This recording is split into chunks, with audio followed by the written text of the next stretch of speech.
Agar siz telefoningizga kelgan SMS, bank kartangiz, kredit tarixingiz, pasport ma'lumotlaringiz yoki nomingizga rasmiylashtirilgan qarzlar haqida befarq bo'lib yurgan bo'lsangiz, shu videoni oxirigacha ko'ring. Men bu mavzuni shunchaki qo'rqitish uchun ko'tarmayapman. Bu ma'lumot har bir odamga tegishli. Talaba bo'ladimi, pensioner bo'ladimi, tadbirkor bo'ladimi, uy bekasi bo'ladimi, farqi yo'q. Chunki bugun firibgarlar endi faqat karta raqamingizni ayting deb qo'ng'iroq qilmayapti. Ular odamning pasport ma'lumotlari, telefon raqami, bank ilovalari. Hatto tanish-bilishlar nomidan yozish orqali juda katta zarar yetkazmoqda. Men sizga ekspert sifatida oddiy tilda tushuntiraman. Avval qanday edi, hozir nima o'zgardi? Kimlar xavf ostida, kimlar kamroq xavotir qilishi mumkin? Qaysi holatda zudlik bilan harakat qilish kerak va eng muhimi, o'zingizni qanday himoya qilasiz? Hozirning o'zida kanalga obuna bo'ling, videoga like bosing. Chunki bu ma'lumotni qancha ko'p odam ko'rsa, shuncha ko'p odam aldovdan saqlanib qoladi. Oldin firibgarlik oddiyroq ko'rinishda bo'lardi. Kimdir ko'chada pul almashtirib beraman derdi. Kimdir telefon qilib yutuq chiqdi derdi. Kimdir soxta hujjat bilan qarz so'rardi. Odam ko'zi bilan ko'rardi. Shubhalansa rad qilardi. Bankka borish, hujjat topshirish, kredit olish uchun ko'pincha shaxsning o'zi ishtirok etishi kerak edi. Ya'ni jarayon sekin, nazorat ko'proq. Firibgarning imkoniyati esa nisbatan cheklangan edi. Hozir esa vaziyat butunlay o'zgardi. Telefoningiz qo'lingizda bo'lsa, bank ham qo'lingizda, pasport nusxasi ham ko'pincha telefoningizda, SMS kodlar ham telefoningizga keladi. To'lovlar ham bir necha soniyada amalga oshadi. Bu qulaylik biz uchun yaxshi, lekin firibgar uchun ham imkoniyat yaratadi. Endi u sizning uyingizga kelishi shart emas. U sizga Telegram orqali yozadi, qo'ng'iroq qiladi. Soxta havola yuboradi. O'zini bank xodimi, soliqchi, operator, kuryer, hatto qarindoshingiz qilib ko'rsatadi. Eng xavflisi shuki, ko'p odam men aqliman, meni alday olmaydi deb o'ylaydi. Men amaliyotda ko'rgan eng katta xato shu. Firibgarlar nodon odamlarni emas, shoshilgan, charchagan, qo'rqqan yoki ishonib qolgan odamlarni aldaydi. Masalan, sizga kartangiz bloklanadi, nomingizga kredit olinmoqda, jarima yozildi, farzandingiz avariyaga uchradi. Posilkangiz bojxonada turibdi desa, miya birinchi navbatda xavfni to'xtatishga urinadi. Ana shu paytda odam odatda qilmaydigan ishini qiladi. SMS kodni aytadi, havolaga kiradi, ilova o'rnatadi. Karta ma'lumotini yozadi yoki pul o'tkazadi. Birinchi muhim qo'yda SMS kod hech qachon begona odamga aytilmaydi. Bank xodimi ham, operator ham, davlat idorasi ham sizdan SMS kod so'ramaydi. SMS kod bu sizning elektron imzoingizga o'xshaydi. Uni aytganingiz ko'pincha men roziman deganingiz bilan teng. Masalan, firibgar sizga qo'ng'iroq qilib hisobingizdan pul yechilmoqda. Hozir to'xtatamiz. Telefoningizga kod keldi, ayting deydi. Aslida o'sha paytda sizning bankingizga kirishga yoki pul o'tkazishni tasdiqlashga urinayotgan bo'ladi. Siz kodni aytsangiz, u pulni olib chiqib ketadi. Ikkinchi qo'yda. Havolalar eng katta tuzoqlardan biri. Sizga kompensatsiya oling. Subsidiya tasdiqlandi, sovg'a yutdingiz, pochtangiz keldi. Jarimani tekshiring degan xabar kelishi mumkin. Havola rasmiy saytga o'xshaydi. Logotip ham bor, dizayn ham chiroyli. Lekin manzil bitta harf bilan farq qilishi mumkin. Masalan, haqiqiy sayt nomiga qo'shimcha chiziq, raqam yoki notanish domen qo'shilgan bo'ladi. Odam shoshilib karta raqami, amal qilish muddati va kodni yozadi. Natijada pul yechiladi. 3-qo'yda masofadan boshqarish ilovalari juda xavfli. Ayrim firibgarlar telefoningizda virus bor. Bank ilovangizni sozlab beramiz. Texnik yordam kerak deb Anydesk, TeamViewer yoki shunga o'xshash dasturlarni o'rnatishni aytadi. Siz ruxsatini bersangiz, ular telefoningiz ekranini ko'radi, ba'zan boshqaradi ham. Bank ilovasiga kirganingizda ular kodni, balansni, kartalarni ko'rib turadi. Men bunday holatlarda odamlar 5 daqiqada 2 million, 1 million, hatto 1 million so'mgacha yo'qotganini ko'rganman. 4-qo'yda pasport ma'lumotlari bilan ham xavf bor. Faqat pasport nusxasi-ku deb o'ylash noto'g'ri. Faqat pasport nusxasi bilan hamma joyda kredit olish oson emas. Lekin u firibgar uchun birinchi eshikni ochadi. U sizning nomingiz, tug'ilgan sanangiz, manzilingiz, JSHR raqamingiz yoki boshqa ma'lumotlaringizdan foydalanib soxta ariza, soxta akkaunt, soxta SIM karta, soxta shartnoma yoki ishonchga kirish uchun foydalanishi mumkin. Ayniqsa siz pasportingizni har xil Telegram guruhlarga, ishga joylashish uchun notanish odamlarga yoki tezkor ro'yxatdan o'tish degan saytlarga yuborgan bo'lsangiz ehtiyot bo'ling. Eng avvalo telefoniga juda ko'p noma'lum qo'ng'iroqlar kelayotgan odamlar xavotir olishi kerak. Masalan, sizga bir kunda 3-4 marta turli raqamlardan qo'ng'iroq bo'lyapti. Jim turishadi yoki bankdamiz deyishadi. Bu sizning raqamingiz firibgarlar bazasiga tushgan bo'lishi mumkinligini bildiradi. Bu hali pulingiz ketdi degani emas, lekin ehtiyot choralarini kuchaytirish kerak. Ikkinchi guruh oxirgi paytda kartasidan tushunarsiz yechimlar bo'lgan odamlar. Masalan, 9900 so'm, 19000 so'm. Darbit 9000 so'm kabi kichik summalar yechilgan. Ko'p odam mayli o'zgina ekan deb e'tibor bermaydi. Lekin firibgarlar ba'zan avval kichik summa bilan kartaning ishlashini tekshiradi. Keyin katta summani urinishadi. Shuning uchun kichik noma'lum yechim ham signal. Uchinchi guruh kredit tarixi yoki bank xabarlarida tushunarsiz ma'lumot ko'rganlar. Masalan, siz kredit olmagan bo'lsangiz ham arizangiz ko'rib chiqilmoqda yoki qarzingiz bo'yicha to'lov degan xabar keldi. Bunday paytda xato kelgandir deb o'tirmaslik kerak. Darhol bankka rasmiy raqam orqali qo'ng'iroq qilish, ilova orqali tekshirish yoki filialga borish kerak. To'rtinchi guruh yaqinda pasportini yo'qotgan yoki pasport rasmini begonalarga yuborganlar. Masalan, ishga joylashtirib beraman degan odam sizdan pasport karta, selfie so'radi. Yoki ijara shartnomasi uchun kerak deb Telegramda hujjat oldi. Agar bu odam yoki tashkilot ishonchli ekaniga ishonchingiz komil bo'lmasa, keyingi bir necha oy davomida kredit tarixingizni va bank ilovalaringizni tekshirib boring. Agar siz hech kimga SMS kod bermagan bo'lsangiz, shubhali havolaga kirmagan bo'lsangiz, masofadan boshqarish ilovasini o'rnatmagan bo'lsangiz, kartangiz ma'lumotlarini notanish saytga yozmagan bo'lsangiz, vahma qilish shart emas. Lekin bu beparvo bo'lish mumkin degani emas. Xavfsizlik bu bir marta qilinadigan ish emas, odat bo'lishi kerak. Agar sizga faqat qo'ng'iroq qilishgan bo'lsa, lekin siz hech qanday ma'lumot bermagan bo'lsangiz, odatda katta zarar bo'lmaydi. Lekin raqamni bloklash, bank ilovasida qurilmalarni tekshirish, kartaga limit qo'yish va parollarni yangilash foydali. Shuningdek, yaqinlaringizga, ayniqsa ota-onangizga va yoshi katta qarindoshlaringizga tushuntiring. Chunki firibgarlar ko'pincha texnologiyani yaxshi tushunmaydigan yoki bolalari haqida xavotir qiladigan odamlarni nishonga oladi. Birinchi misol. Bir ayolga bank xavfsizlik xizmatidanmiz deb qo'ng'iroq qilishgan. Unga nomingizga 12 million so'mlik kredit rasmiylashtirilmoqda. Hozir bekor qilamiz deyishgan.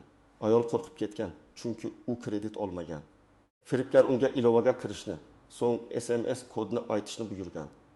Natijada firibgarlar uning nomidan mikroqarz olib, pulni boshqa kartaga o'tkazib yuborgan. Ayol keyin bankka borganda, jarayon uning telefonidan tasdiqlangani ma'lum bo'lgan. Bu yerda asosiy xato qo'rg'u ostida kodni aytish. Ikkinchi misol, bir yigit internetda arzon telefon sotilyapti deb 1 million so'm oldindan to'lov qilgan. Sotuvchi unga pasport rasmi, karta raqami, telefon raqami yuborgan, ya'ni ishonchli ko'ringan. Lekin pul o'tgach, sotuvchi yo'qolgan. Bu yerda odamlar ko'pincha pasportini yubordi-ku, demak rost deb o'ylaydi. Aslida firibgar boshqa birovning pasport rasmidan foydalangan bo'lishi mumkin. Shuning uchun oldindan to'lovda ehtiyot bo'lish kerak. Ayniqsa narx bozor narxidan 4% arzon bo'lsa, bu katta signal. Uchinchi misol. Pensioner otaga o'g'lingiz avariya qildi. Jarima va davolanish uchun zudlik bilan pul kerak deb qo'ng'iroq qilishgan. U odam vahimaga tushib 8 million so'mni aytilgan kartaga o'tkazgan. Keyin o'g'liga qo'ng'iroq qilsa, o'g'li ishda tinch yurgan bo'lgan. Bu sxema juda eski, lekin hozir ham ishlayapti. Sababi ota-ona farzandi haqida gap bo'lsa, tekshirishni unutadi. Men har doim aytaman, bunday qo'ng'iroqda birinchi ish pul o'tkazish emas. O'sha odamning o'ziga yoki yaqinlariga boshqa raqamdan qo'ng'iroq qilish. To'rtinchi misol, bir tadbirkorga soliq tekshiruvi bo'ladi. Jarimani kamaytirib beramiz deb yozishgan. Unga soxta hujjat, muhrga o'xshash rasm. Hatto rasmiy uslubdagi xat yuborishgan. Tadbirkor 3 million so'm xizmat haqi o'tkazgan. Keyin bilsa, bunday tekshiruv ham, bunday xodim ham yo'q. Rasmiy idoralar hech qachon shaxsiy karta orqali hal qilib berish pulini so'ramaydi. Agar kimdir shunday desa, bu deyarli har doim firibgarlik belgisi. Ba'zan haqiqiy bank xodimi sizga qo'ng'iroq qilishi mumkin. Masalan, shubhali operatsiya bo'lsa, bank ogohlantirishi mumkin. Lekin haqiqiy xodim sizdan SMS kod, karta, PIN kodi, ilovaga kirish paroli yoki to'liq karta ma'lumotini so'ramaydi. u operatsiyani tasdiqlaysizmi yoki yo'qmi deb so'rashi mumkin. Lekin sizdan maxfiy kod talab qilmaydi. Agar shubhalansangiz, telefonni qo'ying va bank kartangiz orqasida yozilgan rasmiy raqamga o'zingiz qo'ng'iroq qiling. Yana bir nozik holat. Ba'zi xizmatlar haqiqatan ham karta ma'lumotini so'raydi. Masalan, rasmiy internet do'kon, taksi ilovasi, kommunal to'lov xizmati. Lekin farq shundaki, siz bu xizmatni o'zingiz ochgansiz. Rasmiy ilovadan foydalanyapsiz, sayt manzili to'g'ri, to'lov tizimi himoyalangan. Agar havolani sizga notanish odam yuborgan bo'lsa, ayniqsa tezroq to'lang, aks holda imkoniyat yo'qoladi desa ehtiyot bo'ling. Yana bir tuzoq. Pul qaytarib beramiz sxemasi. Masalan, siz oldin firibgarga pul yo'qotdingiz. Keyin boshqa odam yozadi. Biz pulingizni qaytarib beramiz, faqat komissiya to'laysiz deydi. Bu ikkinchi firibgarlik bo'lishi mumkin. Haqiqiy huquqiy yordam ko'rsatuvchi mutaxassislar shartnoma, rasmiy to'lov aniq tartib bilan ishlaydi. Avval behus ming o'tkazing, keyin 50 millioningiz qaytadi degan gapga ishonmang. Sun'iy intellekt va ovozlarni soxtalashtirish ham yangi xavf. Bugun kimdir qarindoshingizning ovoziga o'xshatib audio yuborishi mumkin. Aka, tez pul tashlab yuboring. O'yi telefonim o'chadi. Shu kartaga o'tkazing kabi xabar kelishi mumkin. Shuning uchun o'ylangizda maxsus tekshiruv savoli bo'lsin. Masalan, faqat oila biladigan bir gap, bir ism, bir voqea. Pul so'ralgan har qanday holatda kamida 2 marta tekshirish odatini kiriting. Birinchi qadam, bank ilovalaringizni tekshiring. Har bir kartada oxirgi operatsiyalarni ko'ring. Siz tanimagan yechim, buni to'lov yoki o'tkazma bo'lsa, darhol bankka murojaat qiling. Agar ilovada karta bloklash imkoniyati bo'lsa, shubhali holatda kartani vaqtincha bloklang. Yangi karta chiqarish ba'zan noqulay. Lekin pulingiz ketgandan ko'ra ancha yaxshi. Ikkinchi qadam, kartalarga limit qo'ying. Ko'p odam kartasida 20 million so'm turadi va internet to'lovlar uchun hech qanday limit yo'q. Men buni xavfli deb hisoblayman. Kundalik xarajat kartasida faqat kerakli summa tursin.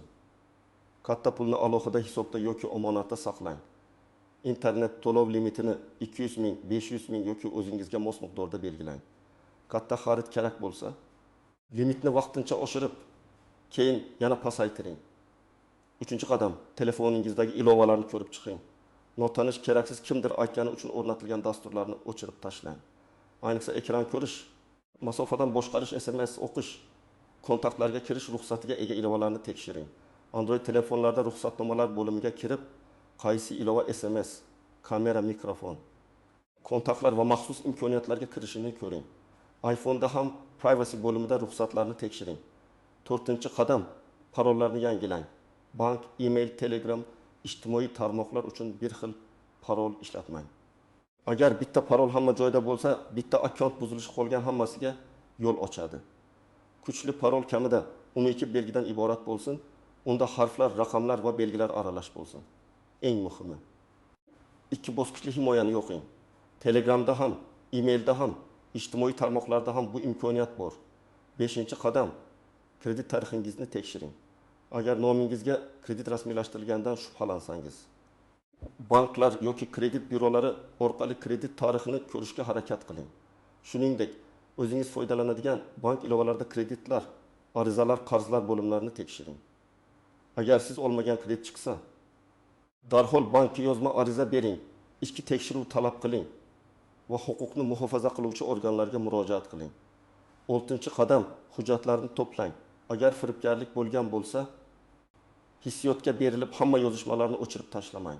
Screenshot qiling, qo'ng'iroq raqamini yozib oling, karta raqamini saqlang, pul o'tkazma chekini yuklab oling. Telegram profil linkini, e'lon havolasini, SMS xabarlarini saqlang. Bankka borganda ham, ariza yozganda ham dalil kerak bo'ladi. Meni aldashdi degan gapning o'zi yetarli emas, voqea ishchilligi va dalillar muhim. 7-qadam, rasmiy ariza yozing. Bankka murojaat qilganda og'zaki gap bilan cheklanib qolmang. Arizada sana vaqt, summa, karta raqamlari, qanday qo'ng'iroq bo'lgani, qaysi operatsiya sizning roziligingizsiz amalga oshgani aniq yozilsin. Agar operatsiya hali yakunlanmagan bo'lsa, bankdan uni to'xtatish yoki tekshirishni so'rang. Huquqni muhofaza qiluvchi organlarga murojaat qilganda ham dalillarni ilova qiling. 8-qadam, yaqinlaringizni ogohlantiring. Men buni juda muhim deb bilaman. Siz o'zingiz ehtiyot bo'lishingiz mumkin. Lekin onangiz, otangiz, turmush o'rtog'ingiz, farzandingiz yoki xodimingiz xato qilsa, zarar baribir oilaga yoki biznesga tegadi. Oilada bitta oddiy qoida bo'lsin. Pul so'ralgan har qanday xabar qo'ng'iroq orqali tekshiriladi. SMS kod hech kimga aytilmaydi. Pasport rasmi notanish odamga yuborilmaydi. Shubhali havola ochilmaydi. 9-qadam. Ijtimoiy tarmoqlarda ortiqcha ma'lumot bermang. Tug'ilgan kuningiz, manzilingiz, farzandingiz maktabi, qaysi bankdan foydalanishingiz, qachon safarga ketishingiz kabi ma'lumotlar firibgar uchun foydali bo'lishi mumkin. U siz haqingizda qancha ko'p bilsa ishonchliroq gapiradi. Masalan, sizning falon maktabda o'qiydigan o'g'lingiz haqida deb boshlasa, ota-ona darrov ishonib qolishi mumkin. 10-qadam. Shoshilmang. Firibgarlarning eng asosiy quroli shoshirish. Hozir aytmasangiz kech bo'ladi. 5 daqiqa ichida tasdiqlang, aks holda pulingiz ketadi. Hech kimga aytmang degan gaplar bo'lsa, darhol to'xtang. Haqiqiy tashkilot sizni maxfiylikka majburlab, shoshirib SMS kod so'ramaydi. 1 daqiqa pauza qiling, chuqur nafas oling, yaqin insoningizga qo'ng'iroq qiling, rasmiy raqamni toping. Agar pulingiz ketgan bo'lsa, birinchi daqiqalar juda muhim. Darhol bankka qo'ng'iroq qiling va kartani bloklang. Operatsiya raqamini ayting, pul qayerga ketganini so'rang, imkon bo'lsa tranzaksiyani muzlatishni talab qiling. Keyin bank filialiga borib yozma ariza qoldiring. Shundan so'ng ichki ishlar organlariga yoki tegishli kiber xavfsizlik bo'limlariga murojaat qiling. Arizada hammasini aniq yozing. Qachon qo'ng'iroq bo'ldi? Kim o'zini kim deb tanishtirdi? Qaysi raqamdan? Qanday summa? Qaysi karta yoki hisobga pul ketdi? Ko'p odam uyaladi. Meni aldashdi, odamlar kuladi deb. Men bunday o'ylamaslikni maslahat beraman. Firibgarlar professional ishlaydi. Psixologik bosim qiladi.